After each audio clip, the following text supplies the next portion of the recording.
Dimp Digital Presents Idle Game Chat. Cool.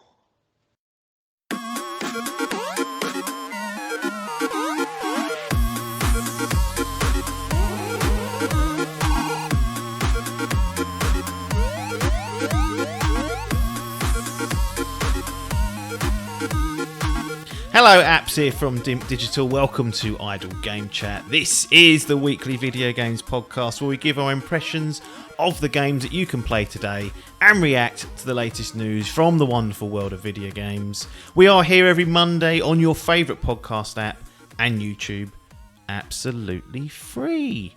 This week, I am joined once again by our resident referee. It's Logan, and he's fuming because he's having technological issues.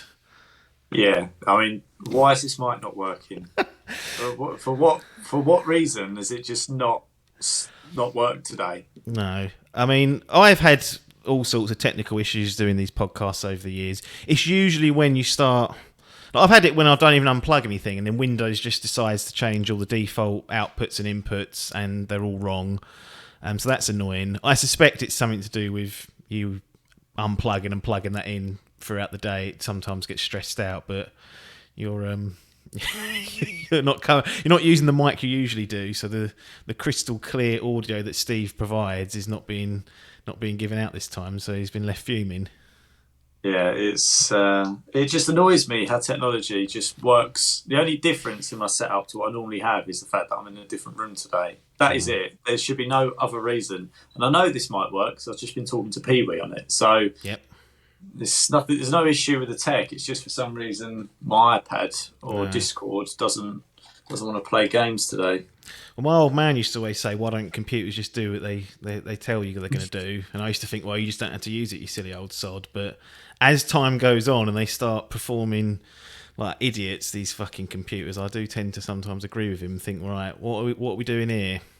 Well, it's the same thing with my dad, where he'd go, "Oh, my email's not working." I'm like, "Right, what do you touch then?" Because if things just don't just change, but they do. They do just it's change. Completely right. They weren't wrong when they said that, so maybe I need to apologise to him over the years where I've just gone, "Shut up, you old idiot."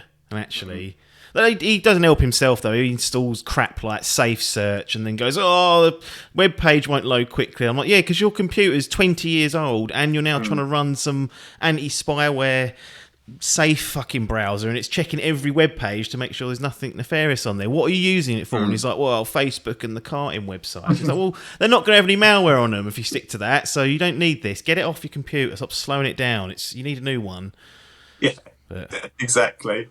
They never bloody listen, do they? Anyway, so we've got a bit of a split episode coming up this week. Elden Ring is out in the wild. We've got people on the ground out there playing it, so at the halfway point, or maybe just before the halfway point, Logan will depart. So he's been helicoptered in for a brief update of some of the goings-on, some rumour and innuendo mainly, and just a little bit of the news. Speaking of Elden Ring and the Fantasy Gaming League, that has landed and the reviews are out. You probably would have all seen the scores. Some of you would have read it. Some of you have played it. You've been loving it over the weekend, but for the FGL, we're interested in the scores, and it has posted an absolutely mammoth score, a 96 it's currently sitting on. It was at a 97 for a few hours when the reviews dropped on last Wednesday, but it has dropped down to a 96. Still, that is excessively high. So that goes on to Paper's boys team. So he's now got 4 games out. Parky's now got 4 games out and scored. So Paper now takes the lead. 340 for that team. Your team there, Logan, doing well, and they've still got things to come. And Parkleston's sitting on 332. So it's very tight with 4 games all. I suspect the next game coming down the pipe will be that Witch Queen expansion once people have got to the end of that and dug into it, because that's what's sitting on Parky's team. In terms of an MVP, that may well have been decided already, because Adkins has now posted 2 games to his team. Elden Ring's one of them, and then Uncharted, a Legacy of Thieves collection was the other. So a 96 and an 88. You can't be catching that. I said to you yesterday that you've got to get 100 from Zelda to catch him. So it sounds like he's wrapped that up already. Seems unlikely, doesn't it? At best, yeah. He's picked two phenomenal games there. Obviously, Elden Ring has massively helped him there with that phenomenal score. But yeah, you can't. What can you say when you pick two good games and you get scores like that? Then that's what can happen. Yeah, he's laughing on the way to the bank because he's got it in the Grand Prix as well. So his average is at a 92. It's only 2 games, but that's about as good a start as you can hope for your first 2 games. So yeah, we'll see how his season progresses as we go on. But that's just a quick update there. So a quick few news items. Not really too much discussion for these, more just FYI for the people involved. DICE Awards took place last week, and we posted our Dimp Digital Game of the Year on the bonus stage. So if you're subscribed to the feed, you would have got it automatically. It's just marked as a bonus episode. And so we went through our top 6 for the group and an eventual winner. But the overall winner of the DICE Awards was It Takes Two. So that has now bagged itself the Game Awards Game of the Year, and now the DICE Awards, which is like the industry award. I think GDC's next month, and that's just dev focus. So it'd be interesting to see if it can get the hat trick. In terms of other news out of that, Ratchet & Clank Rift Apart ended up with 4 awards. So that raked in the most in terms of multiple awards there, which is pretty good from their perspective. The Dimp crew, though, weren't too happy with that. I had to really fight to get that onto the nominees list. I don't know what they're playing at. I felt like it was harshly judged by some people, just being all right. I would have got it for my PlayStation, but it kind of the reception there kind of put me off it, and I thought, oh, maybe I won't bother spending. Cause it weren't cheap either, so I was like, maybe that's one that I can pick up on sale at some point a bit further down the line. Yeah, Family Game of the Year, Outstanding Technical Achievement. What else do we get there? Outstanding Achievement in Art Direction and Outstanding Achievement in Animation. So a lot of it's around the graphics, as you'd expect, and the performance. That was kind of the big hook of it. But yeah, that's kind of a quick whistle-stop tour of the DICE. Obviously, our friend of the show, Big Phil Spencer, ended up getting his Lifetime Achievement Award. So he's loving life. He had a big piss up after that. And Ed Boon, co-creator of Mortal Kombat, went into their Hall of Fame there. So there's some good stuff there. Anyway, our Game of the Year Awards is out if you want to find it. If you will have seen it in the feeds if you're paying any attention. So I would suggest you go and do that. We got a quick look at the PlayStation 2, or the PlayStation VR 2, sorry. They've still not announced the main thing, which is price. It can look as nice as... Silly money. Yeah, well, I think that's what it's going to be, isn't it? But until we get that, we'll discuss that further. But we had a good look at it. It looks nice, but the main thing about those headsets, they've got to be comfortable. And there's no reason to think PSVR 2 won't be, because the first one was actually pretty comfortable in the limited trials that I had. And then the biggest blower of the week was Capcom. They did a week-long countdown saying, look, something big's happening on Monday. And I was like, oh, could be Resident Evil 4, could be a big reveal of a big franchise, could be Street Fighter 6. Ended up being Street Fighter 6, and I was like, okay, that's good. And it was about 30-second CG, reveal. Just showed Ryu and another character whose name I've forgotten, and that was it. No other details. Logo came up, and everyone went, well, that's a load of old shit. If you're going to do a countdown, when you do a countdown, you're asking people to pay attention, aren't you? You're saying, look, something's happening at this time and this place. Be there, because it's going to be exciting. And to do 45 seconds of that was poor. So, Capcom, what are you doing? Is the real question that I've got for you. And I don't think they know sometimes. End up getting bought out knowing their luck. Anyway, the main reason, well, not the main reason, but obviously one of the big kind of rumour and innuendo piece of news, because it's not been confirmed by Activision just yet as we record this. It's been reported by a very reliable reporter in terms of Jason Schreier for Bloomberg. Very rarely does he miss and get things wrong. But the cliff notes are that Activision, and this is how it's written, Activision to delay next year's planned Call of Duty game. 2023 will be the first year without a mainline release in 2 decades. Studio behind now delayed game to help with a free-to-play title. So we don't know what that is, but really it's good to have you here, because you are the man that's kind of ingrained closer to the world of Call of Duty, the yearly franchise, the yearly releases and whatnot. We're still getting Modern Warfare 2, which is the reimagining, I guess, of the original, much like Modern Warfare was. What was that, 2-3 years ago now? And they kind of... Yeah, it was. Yeah, I think it's 2 years ago. So we've had Vanguard, and it was Black Ops, Cold War, and then before that was Modern Warfare. Yeah, and these sort of reimaginings, they're not. I didn't think it was comparable to the first one. The story's completely changed. It's a completely changed setting. So those expecting a rerun of, I don't know, there's that famous level on Modern Warfare 2, No Russian, where you go into the airport and start blowing away all the civilians. I don't see that's going to be in there because it's going to be its own sort of modern telling of that, and I don't see them using the level called No Russian either, given what's going on at the moment. I was going to say that's not going to be used, is it? But so we're going to get that this year for 2022, but 2023, it's essentially a year off. Now, what do you make of this then? Because we've said before, I've said I'd love it for it not to be yearly because I feel like the game's quality will increase. But we all understand that this is the absolute cash cow of cash cows. It comes around every year. It sells 20 million copies easy, whether it's having a good year or a bad year. But it clear to say on this one, the reporting from Schreier is indicating they did this because they weren't happy with the sales of Vanguard, which still, I think, was at least one or two of the top selling games from last year. So I don't know what world Activision live in sometimes. What do they expect? What do they want? But this is... if this pans out to be true, this is somewhat unexpected, I think. Yeah, I mean, it's your point. It's kind of an easy money generator, isn't it, to just keep whacking it out every year? But it's... I've always wondered how long they could keep it up for. And I guess the way they've been able to do it is they've had 2 or 3 devs working on different titles and things, and that's how they can do it rather than having the same dev do it. But I think Vanguard perhaps was a bit of a realization to them that they can't. I mean, how many new ideas can you get for a start to reimagine that? I mean, it was only a couple of years ago that we had World War II, and then we had a couple of years in between that, and then we're back to World War II. And I think people are getting a bit fatigued of it, and I think I don't know. I mean, my gut feel or my hope would be that they're kind of going, do you know what?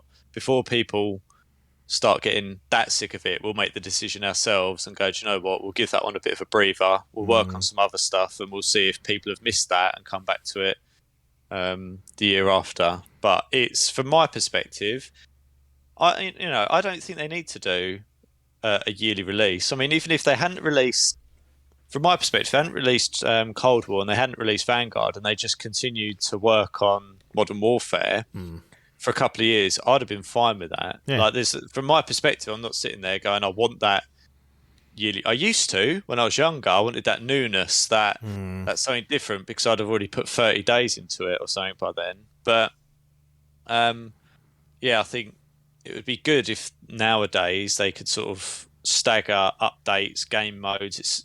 It's things are much different to how they used to be. You used to buy a map pack for these online games, and you get them, and they'd be released sort of once every 3 or 6 months, and you get a couple of map packs, and then the new one would be out.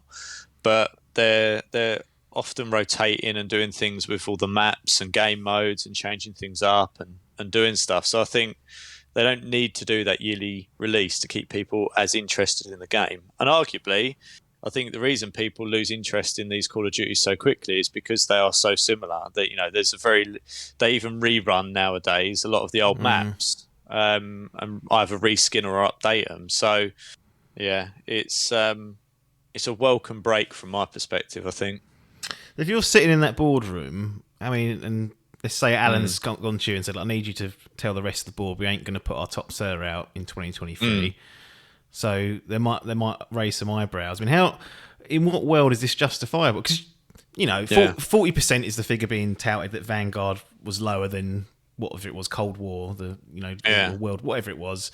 That 40% is down, no doubt. But surely they made an overall profit on that title, and you just think it just seems very unlike Activision to even consider the quality of a game rather than just dropping and chucking out the next release and not just taking the easy money, because it is easy money. Yeah, but I suppose, I don't know, you do wonder how much influence Microsoft might have had behind the over that scenes, decision. Phil's making calls. you Well, wonder. if you're Phil, will you like look at this? If let's live in a world where Phil hasn't got involved, so Microsoft's doing as they should. We're operating independently. We all know that they're clearly having conversations, probably weekly. Yeah. But let's do the world where Phil hasn't. He's having his lifetime award. He's getting geared up for that in the week, and then he gets a little. He pops on Bloomberg, which I'm sure he does every day, and then he reads this, and he's like, "Right, we're buying these fuckers for 68 bill, and they're chucking one of their cash cows away for a year. What are we doing here?" I mean, you'd be questioning it. I mean, I'd be surprised knowing how these mergers have worked. Like whether they don't tend to be able to make key commercial decisions without sign off from the new people. They don't just get to run like that unless they've been agreed to be able to run like that, which I'd be surprised at when you're paying that sort of money for something. But I don't know. Whether it was always on the cards or not. I mean, they've used the word delayed, right? Which is an interesting word. So it's like we haven't cancelled it. We're just, whatever reason, we're delaying that. Yes. I mean, you know, it's a weird way of phrasing it. So you're not cancelling it. You're not binning it. You're just kind of pushing it off to the next year, which is a weird way of phrasing it. We have two that year, are we? Yeah, and this is the thing. You know, they've got several studios to try and keep in the mix there that obviously you'd expect would be working on their next version of the game. So I wonder if there's some things sort of. I wonder. You just have to wonder if there's more kind of going on than you can outwardly see on it, and whether they're kind of restructuring that franchise. I mean, I think there's always a space, especially now more than ever, for this first-person shooter position, because you know you look at Vanguard, and although it's sold well, I wonder if that sold well more out of spite of the fact that Battlefield was such a flop. I think if Battlefield had been a better version than what it is, I think it would have been a much more painful year for Call of Duty. Good point. And also, if Warzone wasn't there, I think it would also be another painful thing for them. So, you know, it's a difficult one to understand purely from a commercial sense, but as a gamer and from a pure gaming lens of wanting a better product, I think giving it a bit of a year's breather is a good thing. I mean, it's definitely, from my perspective, got franchise fatigue. It has evolved over the years, but not greatly. I mean, it's in a lot of ways there's been some improvement on it. You go back to like Advanced Warfare when you were jumping around like a lunatic. It just wasn't Call of Duty, so it's difficult to aim at them and say, well, it's exactly the same as it was, when that's what people want. But there has to be, graphically it hasn't moved on. You know, you don't play it and think this looks incredible or anything. If anything, it looks worse to me this year than it did 2 or 3 years ago. So they're not moving it forward into the next gen. But it'll be interesting to see what Microsoft do with it, and perhaps there's more to come on why it's been delayed. Yeah, I mean, just for those that live in the COD metaverse, this is Treyarch's game. So I know there's obviously in amongst the crowd they have their favourites in terms of developers. For me, it was always Infinity Ward until half of them packed up and went to Respawn, and then Treyarch was always a close second when I was kind of involved in that. But yeah, I mean, it'd be interesting because I suspect that the Microsoft acquisition will conclude either late this year or early next year, and then conceivably the first year that Microsoft own Activision, there'll be no mainline Call of Duty coming that year, which means that Game Pass that Phil wants things on will be like, all right, it's missing the most popular franchise in gaming on there. They can put the old back catalogue on there, which might give some of those some new life, but just will be a bit of a strange look in 2023 if this bears out to be true. People won't be able to, just for the Fantasy Gaming League, go next Call of Duty game and bag themselves an 80. If people do that, I'm not going to correct them. No. They're going to be left to just rue that's not happening, and they should be paying attention to the news. Oh, absolutely, yeah. You can't tip them off. It's like if I this year said the next Zelda game and didn't really know anything about it, don't come out, you go, whoa. You have got Zelda. I know. So concerning. You need that to be 100. You can be the new MVP. Get that crown. Well, look, I won't overdo it for that. That is rumour and innuendo, and it's only last week I was making fun of people spending time on those news topics because of that fake insider that tricked people. So I mean, this is a more reliable source. This is, Schreier is well renowned. He has some strange opinions on games. In fact, he said something very strange about Elden Ring, which we talked about the reviews earlier. He said something along the lines of, one of the good things about this game is that it doesn't have a quest log. And last time you were on, I had spent 15 minutes moaning about Pokemon Arceus' quest log because it was badly implemented. He's saying Elden Ring works better without one, but what he found himself doing was writing it down on a bit of paper. I'm like, what? Would you hang on? So you think it's better without the quest log, but you sat there and manually wrote one up? Surely that means you want a quest log in there. Seems a bit obvious, doesn't it? Really, I don't understand how people don't want help with this sort of stuff in a game. I really don't. I don't know. Some strange drugs out there must be that I'm not privy to, but that's another conversation for another day. Anyway, we're going to transition now, hopefully with Mr. Pac-Man Adcock or another, in case something's gone wrong, member of the Dimp Digital team, to talk about their early impressions of Elden Ring. So they've been cracking away at that for the weekend. So we'll see you on the other side.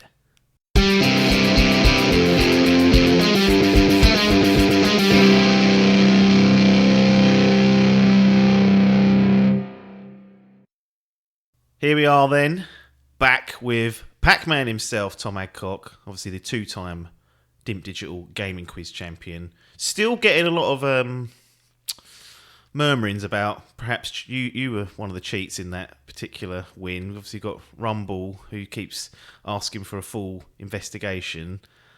I've not sanctioned it yet, but there's definitely people wondering, is all I'm going to say. We even had Hall on for the bonus stage for the Game of the Year, and he was speculating as well what's been going on since he wasn't there. But we'll leave that where it is. You're here to talk about Elden Ring. First of all, I mean, what a great few weeks it's been. Like February in particular.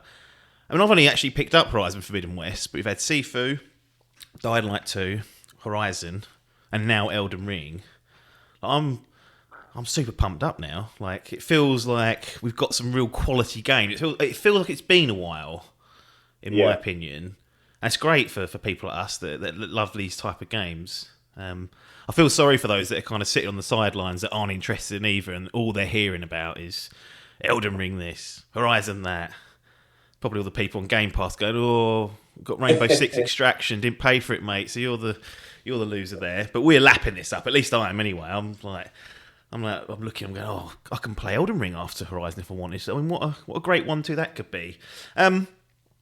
Let's establish just a few bits and pieces. We finally, going back to Rumble, you mentioned that he gets a little Rumble bump for the Avengers stuff that exists. Do you feel like when it's all said and done that there'll be a little Adcock bump for the From Software stuff? Because we know that you've kind of you're really at one with these games. Other than Sekiro, you've played them all, and maybe Dark Souls 2. I think you may well have missed, but Bloodborne, Dark Souls 3. Demon Souls recently gave that a 9.5, so you're into these games. Is it fair to say there could be a little Adcock bump when it's all said and done, and in a few weeks' time when Elden Ring's finished and we come back for a full report, that little fanboy Adcock's like, yeah, it is a 96? I think there is the Adcock bump, and it would go to this. I think when you're a fan, I think that is it, isn't it? It's actually Rumble I was having this chat with. I think, if you're a fan of the franchise or whatever, film, game, whatever, you're always it's playing into your like. So you are going to give it more than a casual that has never played the games or has no affinity to them. So whatever I say today, take it with a potential pinch of salt. Yes, absolutely. Before we get into the game itself, I did want to talk about. This is a weird thing because it just doesn't happen. This feels like a massive throwback, but just what came in the box. Like, you order the standard edition of Elden Ring, and you got loads of goodies come with it. Can you just sort of walk through what came through? There's a little box for the video viewers. Nice little cardboard, little thick. Yeah, lovely. I mean, that is always, like. I remember when games used to be like this all the time, and it was just normal. And now we barely get anything, but they packed in a load of little free goodies for you. Yeah, I don't know if it's the actual complete stat. I've got it off of, I think, base, and it might have been an early order bonus or something. I don't actually know, but a little patch. So sew that on. Our Kayla will be happy. And then, yeah, this little. I love all this. It's like a Lord of the Rings Yeah. thing. But yeah, it's like poster, insert like postcards, all sorts. Goodies. Yeah, look at that sort of big magical tree. That's getting a little look in. Yeah, beautiful. Yeah, no, it's good though. Just a few of them. So More of those lined more up. stickers. Pop that. We'll put one on the back of your car. I mean, surely some of these items are owed to me, since you've got that Master Sword of me that's worth a fortune. I've got that. Yeah, it's true. That sort of reward to Okay, you. I'll send that way the village for you. Yeah, it was a nice little. Like I said, don't know if it's just standard edition. I'd completely forgot. You didn't pay any Anyway, extra for it, did you? It wasn't like you ordered like the next rung up. You just got that as part No, of. no. I think but that's really good. I like to see things like that. I mean, the last time something even close to that I had, or at least I remember, was The Witcher 3, and all that did came with a little note saying thanks for buying the game. This is like when CD Projekt Red were good, before Cyberpunk sort of shit on their reputation. But it came with a little note saying thanks for playing the game. I thought that's nice, and then it actually had like an old school manual. Again, another thing we just don't have anymore. Before I played the game, I read through that. I was like, this is great. Yeah. Not these bloody PDFs that you get sent to. Oh, here's the link. Well, not the same, is it? Not the same.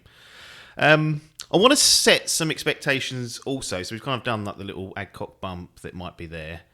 But also I want to get into your perspective on potential technical and performance issues, because, and correct me if I'm wrong here, but my assumption is that unless it's horrendous, you yourself either not really going to pick up on it, or it's not going to bother you as much as it would someone like me who's really quite picky and pissy around frame rates being stable. I feel like you're able to actually enjoy games more that have a bit of technical issues there. Is that fair to say, or are you starting to sort of get into that mode, going, oh, I've put Guardians on the 60 FPS performance mode, so I'm Digital Foundry Adcock?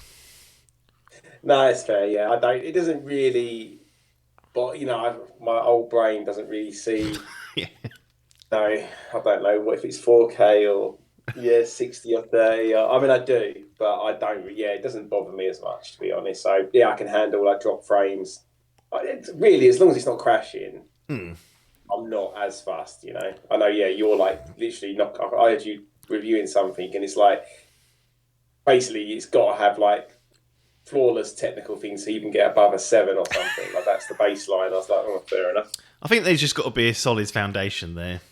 Most like you though, I do forgive like certain things, but if it's crashing and stuff, that's unacceptable. But yeah. I absolutely think that, or I prefer it when games are just technically sound. And with Elden Ring in particular, the reason why I kind of brought this up is there have been consistent murmurings about performance issue for Elden Ring. That didn't. I didn't see the scores. It's sitting on an OpenCritic 96 at the moment. It was at 97 at one point, which would have, put it alongside Super Mario Odyssey on OpenCritic. I know you absolutely disagree with that particular high scoring, but that's the way it is. But I didn't see a lot of this being called out necessarily as it being an issue. But having played Bloodborne, having seen Sekiro, having seen Dark Souls 3, I know that this is sort of their Achilles heels in some ways. Like the games look great, but often they run or have some issues at least at launch. And there appears to be issues across current gen consoles and also PC. I mean, PC Digital Foundry have put their video up, and it's kind of played with this stuttering issue, which hasn't been fixed yet. And they specifically asked Digital Foundry to wait until the day one patch had gone in before doing their videos, and it hasn't resolved it. And then on the console side, From Software, in my opinion, are making just like rookie mistakes. They leave uncapped frame rates on. So we get a variance between 30 and 60 in both like the quality or performance mode that's there. They do not lock the frame rate, which is just bananas to me. Like you could have a stable... So for someone like me, I always say stable 30 and I'll be happy as long as it's stable. I don't want things fluttering between 30 and 40 and 60. Like, just I'll take the lower barrier as long as it's stable. Yeah. And they haven't done that. I don't know why they continue to do this, because there's no need. The game would run nicely at 30, but there is a especially with this generation, I'm becoming much more accustomed to stable 60 on the console side. And that makes a huge difference. I was fiddling around with it the other day on Horizon Forbidden West, and you turn it back to the quality mode, which is the lower frames. It's like mud. Showed Biff that little trick as well, and it ruined it for him. He can't go back to that mode. He has to have performance on now. So you can feel it. And the bizarre thing about Elden Ring is that the smoothest way to play it at the moment appears to be downloading the PS4 version on your PS5 and playing it in back compat mode, where it's running at lower resolutions, it's running with sort of lower density on grass and other sort of assets in there. And there you get like a pretty close 60 FPS because it's got more guts and headroom. It's not an option for PC players. They've got a specific stutter issue that's occurring. And Xbox players, it is somewhat mitigated because VRR is present on the console. So if you've got a display that has that, it will smooth things out. But it's a bit of a damning indictment for me. I think wrongly people make out that From Software's games are flawless. You know, there's nothing wrong with it. If you say anything bad, you just don't know how to play. It's like, look, I think even the hardest of the hardcore fans could recognise that they could be doing better on this front when it comes to sort of technical stuff. Good thing is all this stuff can be fixed and further optimised. This isn't design problems. It's not anything like that intrinsically damages the game. Like, we could see in a couple of months that all this is smoothed out. I do have to question though how the scores sitting there on a 96 alongside Zelda, Red Dead, how those scores are sort of popping in when what I believe to be fundamentals kind of being stumbling and stuttering with. But I just want to get your take on that and whether that's actually you've noticed any of this at all, because you must have seen the chatter. There's been a few little articles shared in the Dimp group, but for you as a player, you mentioned earlier sort of old eyes, old brain, all that stuff, it's not really registering. Have you noticed any of this? No, I've had no problems at all myself, and I haven't noticed any dips in the frame rate, or I didn't know it was like they had that uncapped thing though. Seems a bit odd to me, but performance has been fine. It looks good. It's probably not, it's not as good looking as Demon Souls, which obviously I know it's a much smaller game. So, but that was actually, that was my first time. I've got it in performance mode. I just straight away haven't even switched between them. But that was, when I first loaded it up, I was like, "Ooh, this isn't as pretty as I was expecting." It's crazy, isn't it? But I think that is because I think Demon Souls was probably one of the best looking games I've actually probably ever played, to be honest. It's stunning. Well, it is stunning. Like, the detail is incredible. I've noticed these actually as I've kind of gone through the game a bit. Some of I feel like they pick and choose, like some of the castles and things where you'll spend a lot of time. They go high, like massive detail in there. Yeah. And it does look nicer. I just literally done that thing where I don't know. Do you know what? It's a little. Actually, I've kind of going off piece a bit here, but I will just go with it. You were talking. You were saying that how no map and bring a guide. Basically, like, this game, people love it because they strip it back and there aren't markers on the map, so you just explore yourself. You can leave your own markers. There's no waypoints, things to go. What I've noticed is this is a Tom thing, really. But like on things like Red Dead, what I'll end up doing, beautiful world. I forgot how good my niece is playing that, and I was watching her, and I was like, I forgot how good looking that game is. That's a good one. What I do is I ignore everything that's going on, and I'm just looking at the little mini map, running to my next waypoint, and that's it. Whereas I do feel like on this, I've noticed a couple of times where I have just sort of studied, like, looked and gone, fuck me, that looks nice. Like, basically, I got to this castle. There's all like the sort of flag standers out, all like waving in the wind outside. I was just like, fuck hell, this bit looks lovely. But and I feel like some of it, like other bits that are a bit more barren, it just, I don't know, it just hasn't got, the level of detail isn't like uniform all throughout. There's clearly areas they put more effort into, I guess. Yeah, I mean that's always the way. If they have to pick and choose the battles, like random rock in the middle of like the wasteland's not going to get the same detail as castle/dungeon that you're about to enter. Same with the bosses; they're Exactly. always going to take priority, aren't they? They're always going to make those things look good. How many hours do you think you've played of Elden Ring roughly? I mean, I don't know if it has an in-game timer, but if it did, you probably haven't noticed. But I mean, you've had 6 hours, I think. That's okay. So a fair old whack of it. Lovely. Yeah, Excellent. So what? delivered. There we go. Sort of got his little dinner. Right, dessert. What's that? I've got to try and eat this now. It's on camera. Ice cream, hot chocolate brownie. Christ, don't even get dessert in this house. So count yourself lucky. What did you think then when you woke up Wednesday? Wednesday afternoon it was. Saw the scores rolling in, and it was like, one of the best games ever made, etc., etc. Given you're only 6 hours in, it's impossible for you to kind of realistically judge either way. But are you seeing even this early, like how that could be possible if things keep going the same way? Or are you a little bit kind of like, well, it's good, but I'm struggling to see why it would be top 2 games that have been reviewed in the last sort of 10 years? I mean, I was really excited on Wednesday. Like, I pre-ordered the game anyway. I knew I was going to play it, unless it was cyberpunk shit show, and even then I'd play it just out of curiosity. Yeah. So I knew I was in. Other than seeing a couple of trailers, I really haven't. You know, there was obviously that 18 minutes of gameplay they showed. I didn't really even watch that. I skimmed it, watched like a couple of minutes, and turned it off. I didn't really know what, apart from its open world Dark Souls. That's all like kind of new. I didn't really understand how it would work properly, because obviously how intricate those games are. Yeah. So anyway, when the scores started dropping, I've got to say it's the first time I still play games a lot, whatever, but I don't really often get that excitement. When you're younger, like I used to absolutely buzzing a midnight release for Resi. It's sort of.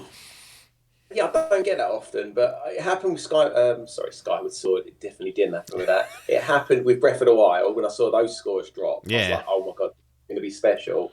And on Wednesday when these started dropping as well, I was just like, do you know what? I'm legit excited now for Friday. I can't. So, that was that. In terms of how good do I think it is after 6 hours? I mean, it's weird. I mean, basically, it is open world Dark Souls. So it's, like I said, I didn't even know what to expect. Because how does it work when you can just run away? You don't, you ain't got to fight. Yeah, if that big dragon drops and you don't fancy it, you can just ride off and be like, I'm been in that. Because obviously in those other games, like generally speaking, you kind of really want to clear out an area, because most of the enemies, unless they can't fit through the doors, they'll follow you. So you're just doubling up, and you definitely don't want to be fighting, as like in these games, even the most useless of enemies. Yeah. You take them lightly, they will end you, and you do not want them like ganging up on you. So I didn't really understand how that would work, but it's exactly that. So you've got every enemy can literally end you, like right from the opening. Literally, you start and there's like a boss.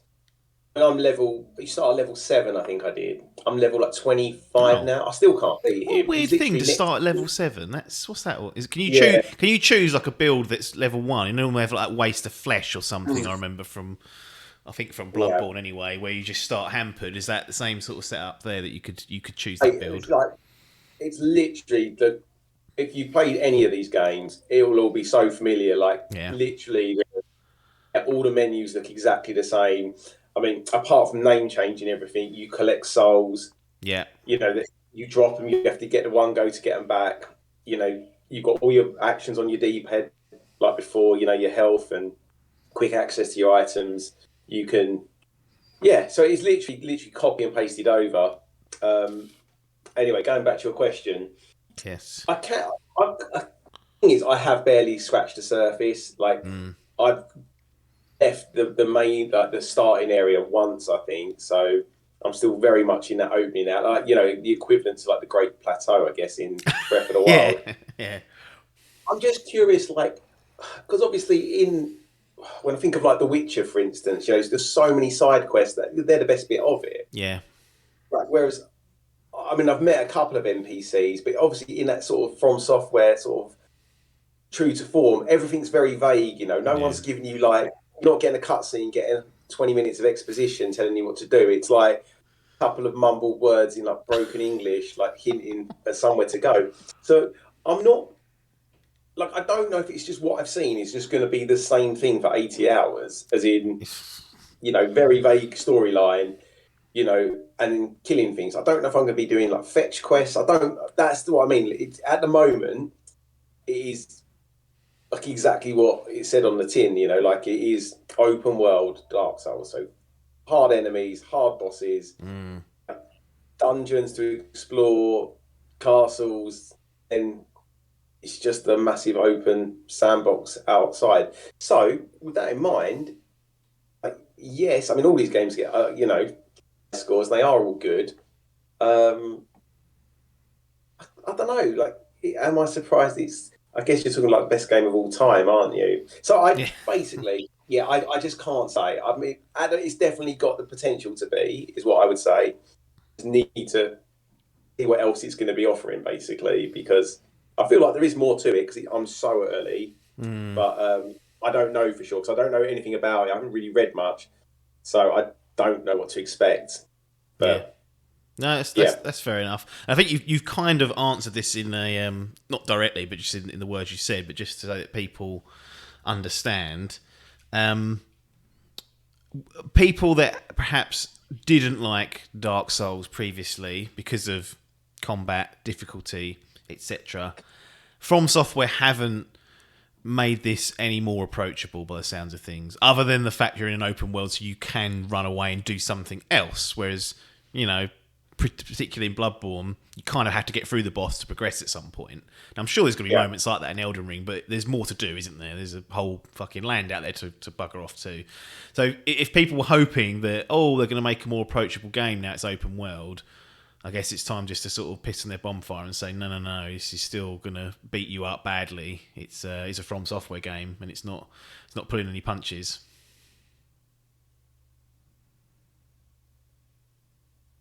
yeah, so basically, is this it is more approachable, and for exactly that reason you said. I mean, look, if you don't like the combat, if you just didn't gel with those games, nothing's going to change. Is it going to convince you to play it and like it? Probably not. If you didn't like Bloodborne, Dark Souls, etc., it's the same. But I think that's the thing. I think with those games, from what I understand, people will get so far and then just be fed up of fighting the same boss for, you know, several hours. So they'll just, enough's enough. Like, 7 hours, whatever. I'm not doing this anymore.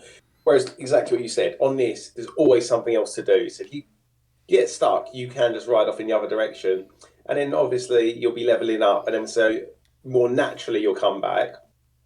And then you should get through, you know, because to be honest, that's one of the reasons why I never played that Sekiro. Because it's actually it's skill based. I don't think you can, I like these games. I'm not particularly good at them. But often when I've got stuck, I will just grind it out and, overpower myself and get through that way.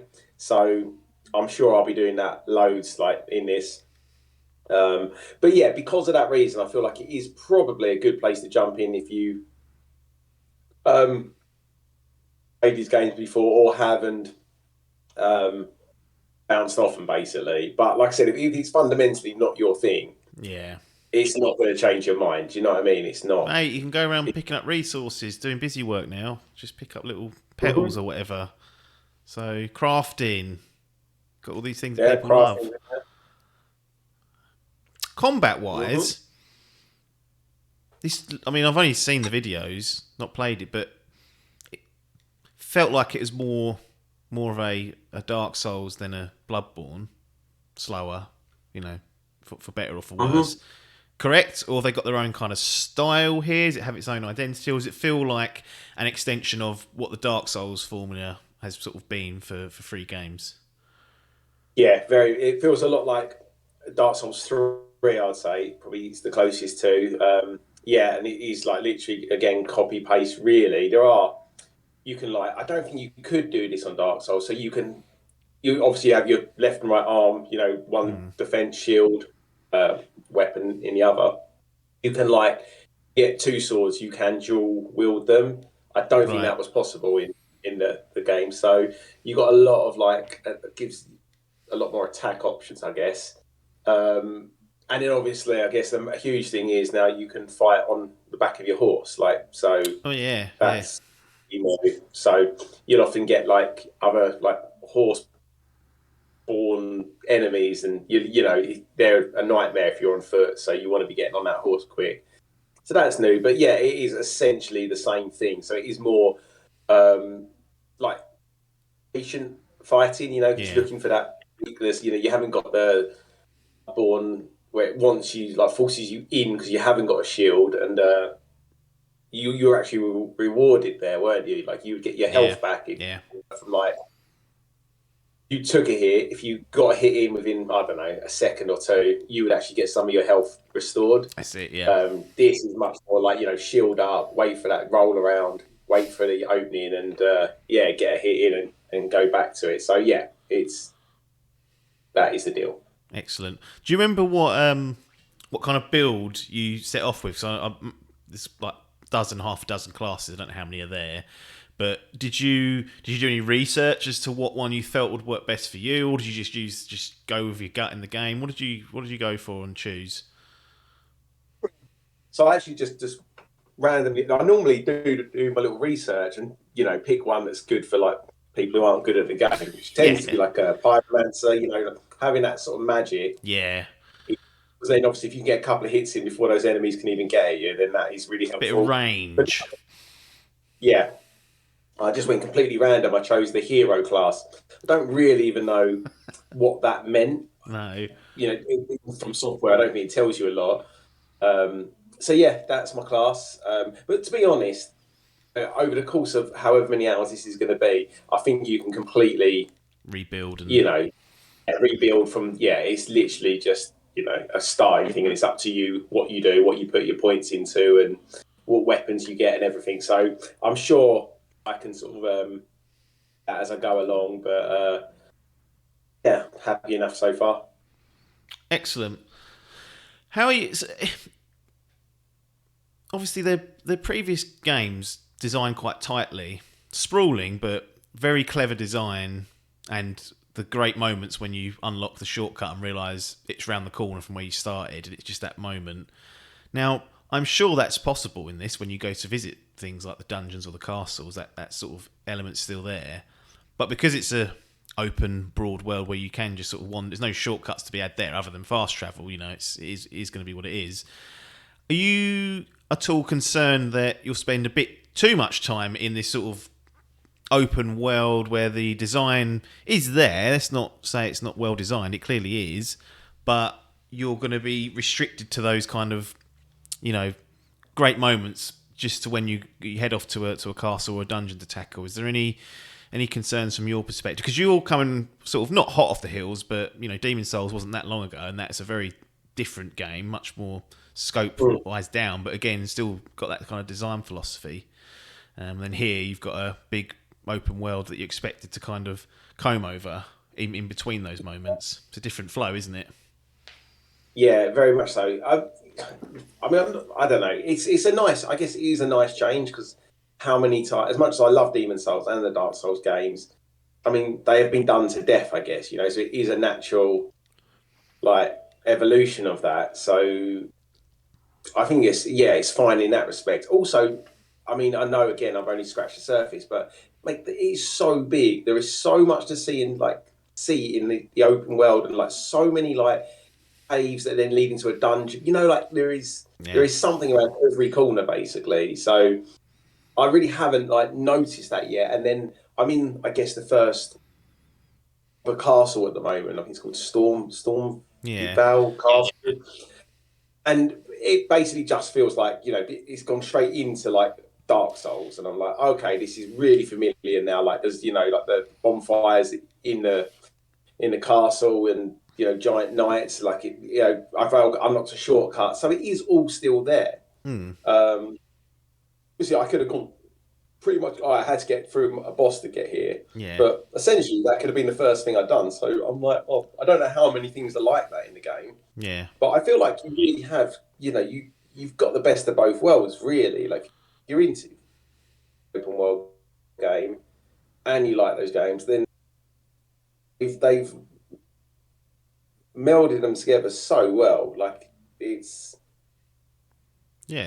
Well, that's kind of like it's interesting because it is a complete change of tact. And well, I guess my next question is, how do you navigate where to go? Because there's no quest log. I took the piss earlier out with Logan about Jason Schreier saying, one of the great things about Elden Ring is it's got no quest log.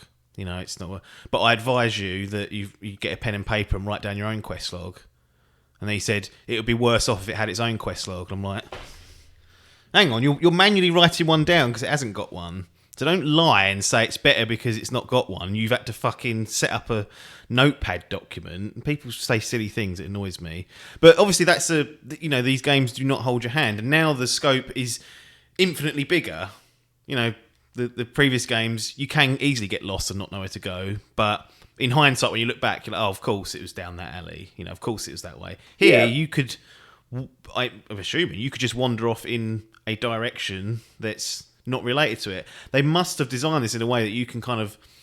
I don't even know how you're going to... What the narrative even is to set it up, or even if there is one. Like how are you going to tackle kind of going in a structured way to feel like you're moving forward, or is it just purely you're visiting places on you've looked at, you've spotted something, I'll go over there, that looks interesting, and just thinking, well, the progress is me building my character up, the progress is me beating Stormgate Castle, and there'll be a reward at the end of it. I would assume there'll be something there for you. Is that how you're going to tackle it in absence of a sort of a direction, and because it's so broad and sprawling? Yeah, I admit, when I first booted it up, I actually spoke to a friend who said exactly the same thing as well. Like, it is a bit overwhelming because you literally, the setup is exactly the same as all other things. You're like basically a nothing undead person, tarnished. Like a television. That's it. Oh yeah, I think you are tarnished. I think that's what it's called. Yeah, but like hollow tarnished. It's always the same thing. And essentially, you're off to go and get the Elden Ring, and that's it. So you come out of like a crypt into the middle of the open world, and really, basically, there's nothing. I think they do point you in the direction of that castle, but you wouldn't want to be going there before you've leveled up. And I was a bit like, Christ, like, because obviously everything can help you out. It's hard to know, if you're in an area that you're underpowered for, or you're just shit. It is a bit like, east from the starting point, you're in like a swamp. A massive dragon comes down, you're like, right, I shouldn't be here then. Then you got that fella on a horse who you need to be like level 50 to be. He's not even that far away, is he? He's just outside the little bit you come out of. He's wandering around there patrolling. Mate, it was the first thing I saw, so I went over to him. I thought I'll have a little scurry with him. Obviously, because from the distance, I couldn't tell how big he was. And then a big elf bar come up, and he murked me. So there's him. Then somewhere else you go, there's like a giant troll, like 60-foot troll jumps down off a bridge at you, and you're like, right. So I'm literally getting killed like left, right, and centre here. Obviously doesn't tell you how to level things up, doesn't tell you how to get the horse, doesn't tell you anything. So basically what I did is I just Googled like a little beginner's guide. Yes. And that was really good because it just, it said, look, recommend you go here, you do this. And I was like, okay, this is good. And basically from that, I then found a couple of areas that I was like, felt fairly safe in. And all I would do is I literally like taught myself all the combat again. Like the parries are really important in these games. Yeah. And then set myself like little goals, and from then that's basic. I'll tell you a little story about it. It's really good. I thought. So every time I log on now, I just sort of think, do you know what I do? I'm just gonna like farm, just gonna I've got a couple of little farming spots already, so I just went there. I think I'll get leveled up 2 or 3 levels, or then I heard there's a really good weapon, so I was like, I'm gonna go and get that weapon, and then I had to get put points into dexterity or something so I could wield it. So that was my next job. That's quite nice. Then I was like, okay, they call it like the critical path. So like, obviously that's like the main story bit, I guess. Yeah. So then I was like, I'm going to head up to there. And basically I wandered into the boss. like the first proper boss, like who you've got to beat, I guess. And he absolutely blitzed me a couple of times. But I then just sort of went through like my inventory. I hadn't really looked. I've been collecting all kinds of things, and basically I realised you can. So yes, outside the boss's door. This is another thing that makes it a bit more helpful. So again, don't know if it's every boss, but like there was a little summon sign. So it's just like an NPC summon one. I know they have that on others, but I feel like they are like on all bosses here. So I summoned like my little wizard mate to come and help me. Does that cost like a resource doing that? Do you need a resource? No. Oh, okay. He's just here. So he wasn't really doing much, but he was distracting. That's what you want, yeah. Yeah. That gives you a chance to breathe, sort of thing. And then I realised what you also get is So I had three things. I looked through my inventory and had these like dogs essentially.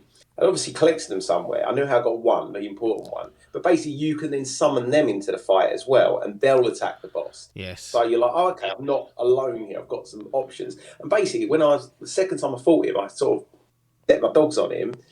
Basically, as I died, I noticed that his energy was still going down. And I basically killed this like rabid dog down by a river, and I'd like got his soul. Yeah. And then basically then that dog was poisoning, like one bite's enough to poison him. Right. So I then basically went into the fight again, unleashed a dog on him like immediately. Me and the wizard were then getting him like stuck into him. Little rat shots from distance. Well, yeah, and once the wizard died, I just then basically avoided him and let the poison kill him. So I got through the boss that way. It's a bit of a cheese, but because I sort of figured it out myself, I was like, well, do you know what? I'm having that. Like, you know, I was pretty chuffed with myself getting through that. And so that's kind of where I got on that first night and left it there. You know, it's that kind of satisfaction, you know. I'm just like, right, you can't, you've got to have a break between these games, I feel. Like some people I know play for like, one of my nephews literally just New Games Pluses them over and over and over. But I don't know how you're doing that. No. For me, you know, I like having a year or two's break and then I'll get like pumped up for a new one. I'm like, right, I'm ready. Because you know, like, these are brutal, these games, aren't they? You've got to be in the right mindset for them. Yeah. But that sense of satisfaction about taking these bastards down is nothing beats it. That's such a good feeling. That's a great anecdote there. That to me is describing one of the compelling reasons why people love these games, is those instances there where you were clearly under the cosh and, you know, you used the items that you'd collected and the you know, things that you'd learned and overcame it. You know, and that's kind of where the loop and the satisfaction comes from. They can feel unfair at times, absolutely, but you said when you put that boss down, you slept like an absolute child when you went to bed that night. No worrying about him for the next day. He's been dealt with and vanquished the same night. That's the exact sort of experience you want for a day one. Exactly, and that's the thing. I was quite happy because I just got to him and I was like, oh, do you know what? At least I know where I'm going now. Like, you know, I was like, just before I figured out how to beat him, I was like, oh, you know what? I can come back here. I'll go away, level up, and this will be my first sort of thing. So yeah, I was really chuffed to get it done. And then I just didn't. So since then, I've literally just been collecting weapons, resources, leveling myself up. I literally just went in past him. Now that's where I'm in the castle, which I guess there'll be another boss at the end of this. But I don't actually even know if this is now. I'm assuming this is where I'm meant to go next. This was just through the gate, you know. With him, so I'm guessing this is now continuing the main path. So after I finish this, I'll probably jump back on, see if I can get to the boss there tonight. But yeah, that's where I'm at with it. So have you done any what would be considered like smaller activities? I'm hearing there's like random little, not dungeons, but like maybe a cave or something like a bit smaller, a bit more. Like, have you bumped into any of that sort of? I don't even know if it is side content. Maybe it is part of the critical path. Maybe it gives you items. You know, it's there for that purpose. But have you seen any of these kind of smaller little activities that you can partake in? And how are you finding those? That's what I mean. It is dense. You know, there's some. I've put so many caves and this is the thing. So you go in a cave, then there's like a staircase in there that leads down to like catacombs and stuff, and you're just. I was a bit overwhelmed by it all because I was like, went into like a little cave that then led into like under like some battlements for a castle or something. And I was like, am I meant to be in here? Is this now part of the actual game? So I just felt like I stumbled on it. But yeah, I think it's just massive. So yeah, I've cleared out a few like caves and encampments, like some ruins. I met Patches. I don't know if you remember from Bloodborne. He was a spider in Bloodborne with like a human head. Little bald fella. He tricks you. I'm not He's remembering him, but no, but he's in every game basically. I found him in a cave and done his classic thing. Basically, tried to nick his treasure, and then I don't know if you've come across this. So he does things. They just make it hard. So basically, I opened this thing and he teleported me off. God knows how far on the map. Yeah, really high area, and I was like, brilliant. Cheers, Patches. So I had to get myself out of there. But even that's all right though, because you can basically fast travel from minute one anywhere that you've been before. Like basically from a bonfire. They've got a different name. I forget what they're called this time. Sites of Grace or something, can't they?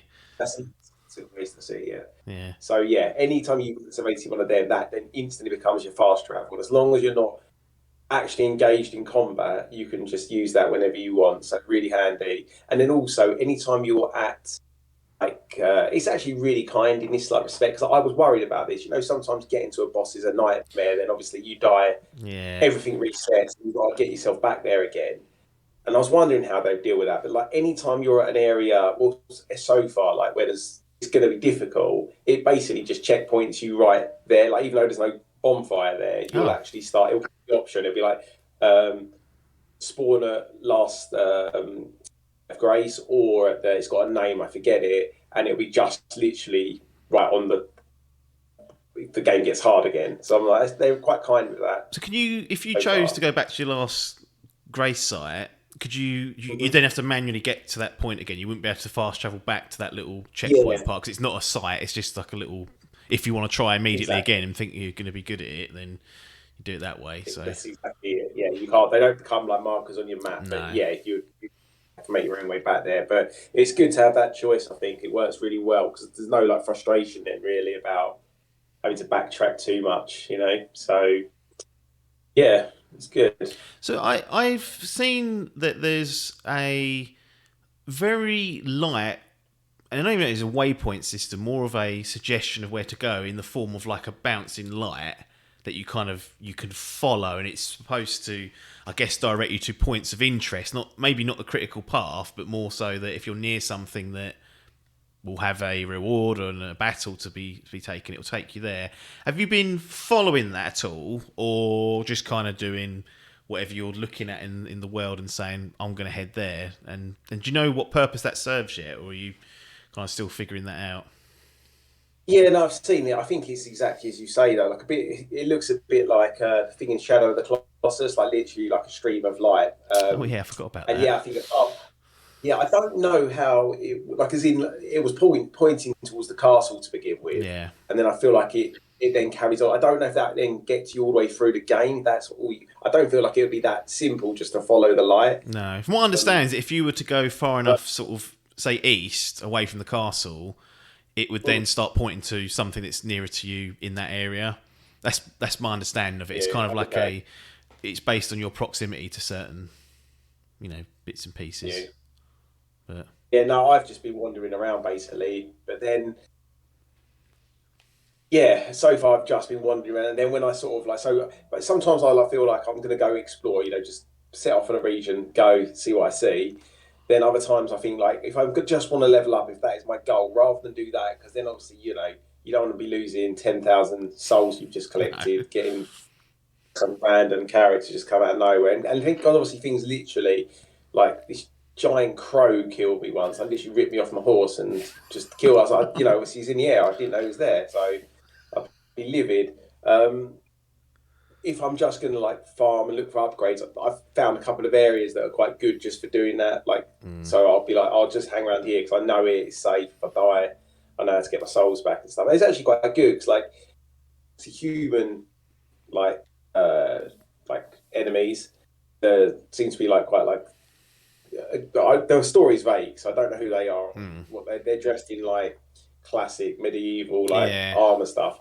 But basically, they will fight the monsters that are around as well. So I found a Okay. spot where having like a fight amongst themselves, and I can literally sit on top of the hill because he's like they're almost like T-Rexes, like 7 of them, and all the men are fighting them. And if they die, either side, you collect the souls because you're in Nice. the vicinity. So you can literally sit there, like pick off the men if they, wander close. Yeah, it's a nice way to upgrade without any danger really. But obviously that scales, so it Yeah. takes longer and longer. So now I'm at a point where really I need some like harder enemies because Yeah. otherwise I'll be sitting every day. So Need some fresh find meat. out. Start getting a Yeah. bit more efficient at it. Anything, because this is all pretty positive at the moment. It's all sounding like you're enjoying it. Is there anything that you're maybe not disliking, but you're not sure of, or something that's not that you maybe not sticking for you as what you'd hoped, or is it all sort of got nothing really bad to Not say? so far. No, at the moment it's really positive to be honest. It's just come at such a nice time. I haven't played anything for a little while really, not a proper game. So I was like looking forward to it anyway. Then the reviews drops and I was buzzing, and now I'm just it's great because it's all the things I like about Souls. All like the familiar things. So I'm like, okay, I know kind of where I am. But then put it in this open world setting, I'm like, oh, okay, now I really don't know anything again. Like Yeah. it's I want to relearn everything, and like, I'm playing it like along with a few friends have got it as well. Instant thing, we're just I'm speaking to people I haven't spoken to on the phone for like probably since Demon Souls come out. Like we're ringing each other up and saying like, have you been here? Is sending each other maps, like telling each other like areas of interest and stuff. And I'm like, I'll probably message Jason Schreier later and be like, mate, check this cave out. Look, and your little log. I just really like it. It's really exciting. Like when you're just thinking about the game, even like now, I'm like, oh yeah, I know exactly what I'm gonna do when I jump on. And like it's not often I feel like when game, TV show, but when all I want to do in my free time at the moment is play this game. Yeah. So I'm like, okay, cool. It'll be interesting to see. No. Yeah, that's good. I mean, I'll be interested to see how. I heard it's a big game, and in fact, a lot of the reviews, or many of the reviews, I should say, I don't know if it was the majority or not, but the ones I was looking at had openly said we've not finished it. We've been playing for 80 hours and we're not done. And I was like, bloody hell. I mean, that's a mixture of length and difficulty, no doubt. I think I remember you saying like you did Demon Souls in 50 hours and your nephew did it in like 20. And he was like, yeah, that sort of shows that you're struggling with it. But I'm wondering, because that's a lot of time to spend in any game. Like how can it hold up for that long? Because I always, particularly with Bloodborne, I was glad to see the back of it. Not in a necessarily a negative way, but you just kind of the relief's there. And this feels like the finishing line's so far away that can it retain your sort of interest throughout? And we don't expect you to report back properly for many weeks, months even. I mean, it that's not even hyperbole. It could be because it's the combination of size and difficulty, as I said. So I'm really interested to see how if your opinion starts to change or it just gets better. Perhaps it just keeps going and going. You're like, just more. I'll play it all year if I have to. I'm fascinated by that because that's like I said. At the moment, it's honeymoon period. I guess, but it's what I didn't know what to expect. But I guess it's what I expected. Yeah. Whereas I don't know if this would still feel as satisfying 80 hours plus down the line because that does sound. I read the same things that it's that sort of big. Basically, I'm wondering what I'm certain there's other surprises, other sort of like gameplay elements. They haven't revealed themselves yet. I'm just really curious to know what they are because I would be like, oh, as good as it is at the moment, if that's the only loop, maybe there would be some negative comments like, or I get 40 hours in, I'm like. Seen enough, I've had my fill with it. I don't know, so I'm curious to know what else it's going to sort of throw at me. Yeah, but like I said, I think realistically, I'm so I've really done nothing as such. So excellent. Well, look, we'll definitely get you back at some point in the future to see how it's going. depending on how long it takes, maybe we'll do a mid-game. Well, we won't know if it's mid-game, but a sort of in-progress check-in, and then get you back when you've decided to put it down, whether that's at completion or whether that's at some point before completion. So we won't labour the issue today, but I'll let you get back to hitting some Elden Ring and roaring around as a undead Tarnished. Just a quick couple of notes before we go here. Couple of an FGL update, which I missed earlier on in the podcast. Grid Legends has come out, and that's scored a 76. That's in Salmon's Grand Prix team. He's now on 164 with 2 games, average 82. So a good start for the debutant. If we compare that actually directly to you, Adcock, you've also got 2 games out. I mean, the audience don't need to guess exactly how it's panned out. But you're on an average of 70 and 140, so it's a good 24-point gap after 2 games he's opened up on you there. That's a rookie. What are we doing? Let's not talk about this. Yeah, I don't know. I can't write I shouldn't be writing the year off in February, but I'm like, next year will be my year. Yeah. The proper everything, yeah. Let's hope so. And Pokemon, or Game Freak Nintendo, however you want to label it, they've announced that there's going to be another Pokemon game this year. Pokemon Scarlet and Violet. As a trailer Sunday and an announcement.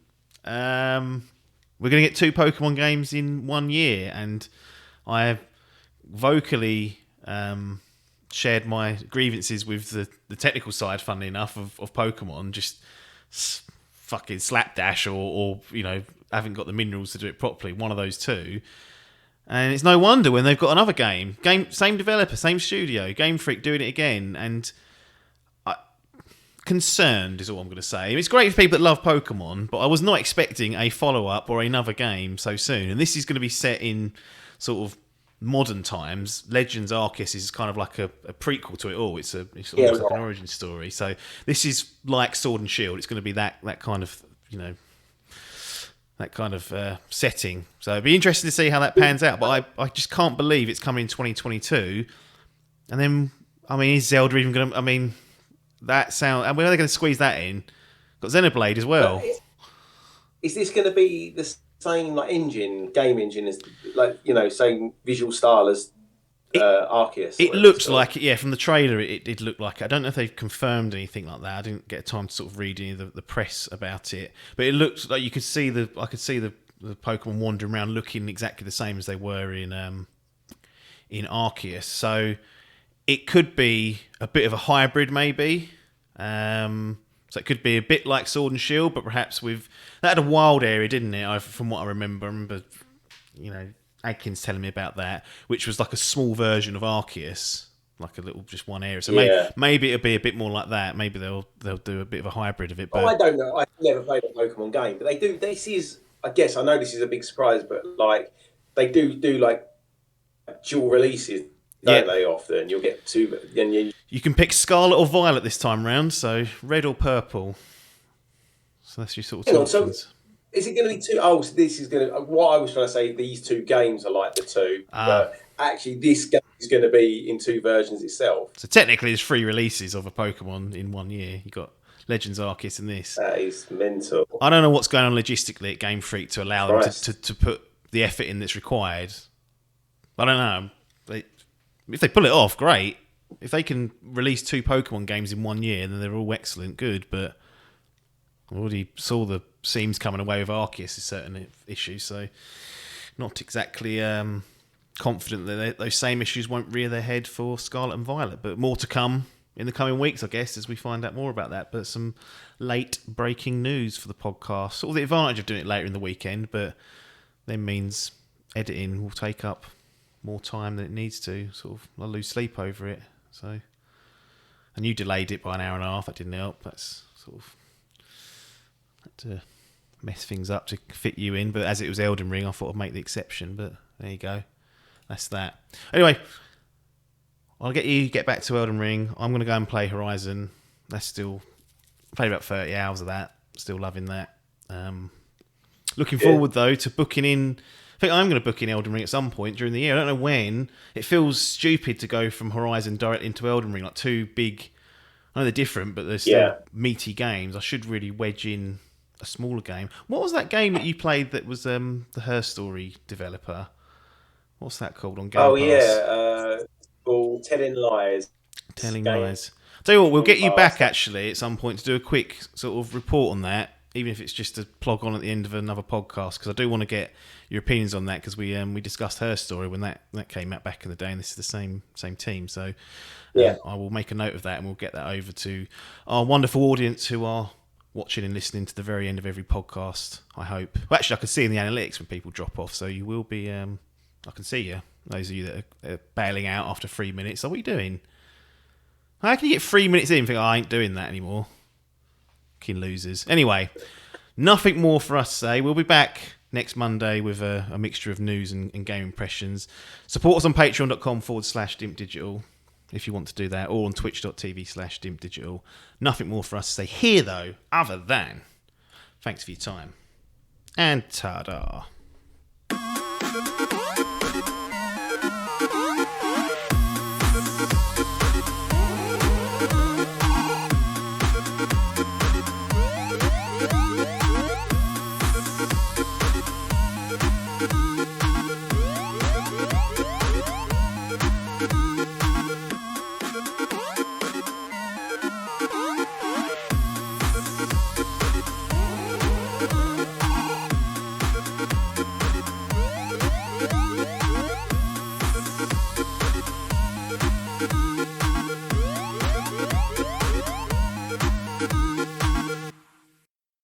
This was a Dimp Digital production.